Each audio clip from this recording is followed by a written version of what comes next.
She then asked me, were you born in this country? And I was immediately offended. And I said, yeah, I was born in this country.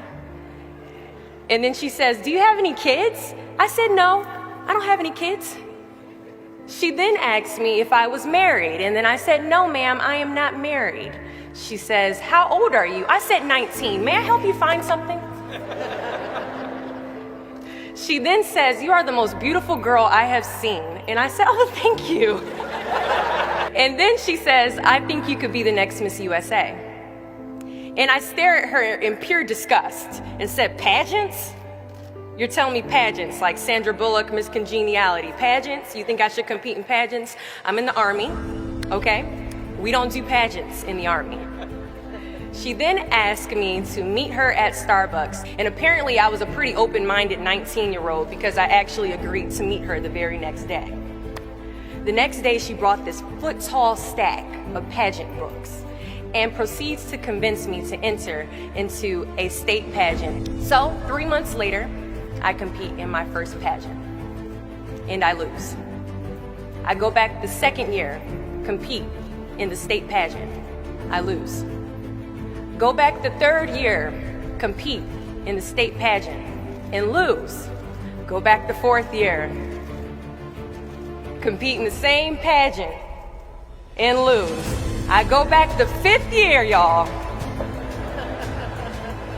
compete in the state pageant and lose. But guess what? I go back the sixth year. Guess what happens? I lose.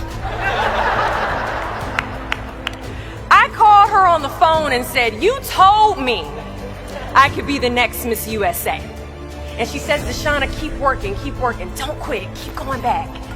And in June of 2015, she passes away from leukemia. 6 months later, in December 2015, I win Miss District of Columbia, USA. 6 months after that, in June of 2016, I become the first soldier to win Miss USA. At times, our purpose drops in our laps as if the heavens threw it by accident. I ask only one thing of you all today after you leave this building. Do not fear failure, but please be terrified of regret. As giving up is the birth of regret. After you walk out this door, you will receive 100 doors shut, slammed in your face. You will sit in 100 different interviews and you will not get the job. Or telling you, thank you for your application, but we regret to inform you that we've chosen a different candidate for this job. You will have 100 moments that will be filled with someone telling you no. I love a good no. Please tell me no. Telling me no is like adding fuel to a fire that is now set ablaze because of your single no. The reality of life is that we will all hear more no's than we hear yeses. And we will fail a lot, and I mean a whole lot.